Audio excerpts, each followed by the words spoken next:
Lab reports देख करके लोग डॉक्टर से ज्यादा गूगल से सलाह लेते हैं और फिर शुरू होता है टेंशन का डेली सोप। रिपोर्ट हाई और टेंशन आई। आज मैं आपको बताऊंगी लैब रिपोर्ट की सबसे बड़ी 5 गलतफहमियां, जिन्हें सुनकर आप भी यही सोचेंगे, अरे मैं भी यही सोचता था। सबसे बड़ी गलतफहमी, नॉर्मल रेंज मतलब परफेक्ट हेल्थ। सच ये है कि हर इंसान की बॉडी अलग होती है।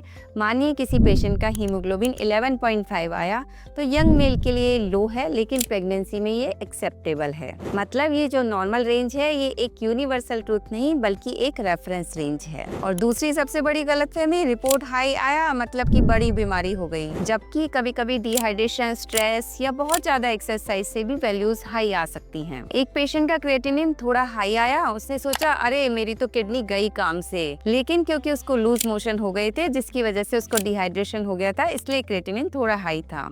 दूसरे पेशेंट ने माउंटेन ट्रैकिंग की और उसमें उसकी हाई इंटेंसिटी एक्सरसाइज हुई। उसके बाद में उसने जब क्रिएटिनिन कराया, थोड़ा हाई आया तो उसे लगा कि लो भाई किडनी तो हो गई बर्बाद।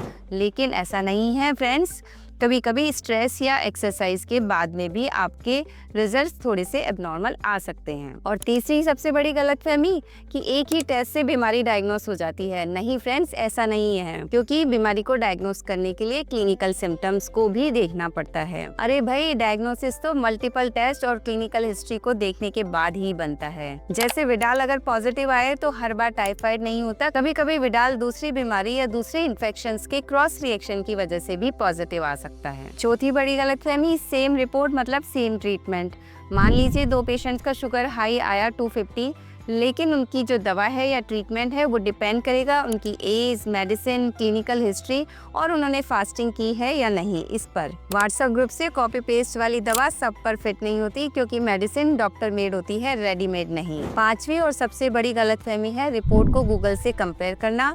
अपने सिम्टम्स को गूगल पर ढूंढ करके अपनी बीमारी को सेल्फ डायग्नोस करना, जिससे सीवियर एंजाइटी और टेंशन हो जाती है। इसे साइबरकॉन्ड्रिया कहा जाता है। एक पेशेंट का पीएसए हाई आया, उसने गूगल से सर्च किया और पता चला अरे पीएसए अगर 4 से हाई है इसका मतलब कैंसर होगा। लेकिन जब उसने डॉक्टर से सलाह ली तो उसे पता चला कि उसको सिर्फ इन्फेक्शन की वजह से ही पीएसए हाई था। इसका मतलब बीमारी बिल्कुल साधारण थी, लेकिन गूगल पे सर्च करने से उन्हें बहुत सीवियर एंजाइटी और टेंशन हो गई। तो फ्रेंड्स, लैब रिपोर्ट्स को देख करके घबराइए मत और अपने गूगल अंकल को डाइवोर्स दीजिए और अपने रियल डॉक्टर से मिलिए और सलाह लीजिए। और नॉलेज सही जगह से लीजिए, गलतफहमी से नहीं। और अगर वीडियो अच्छा लगा हो तो लाइक, शेयर और सब्सक्राइब कीजिए, ताकि सही जगह से नॉलेज मिल सके और टेंशन भी कम हो।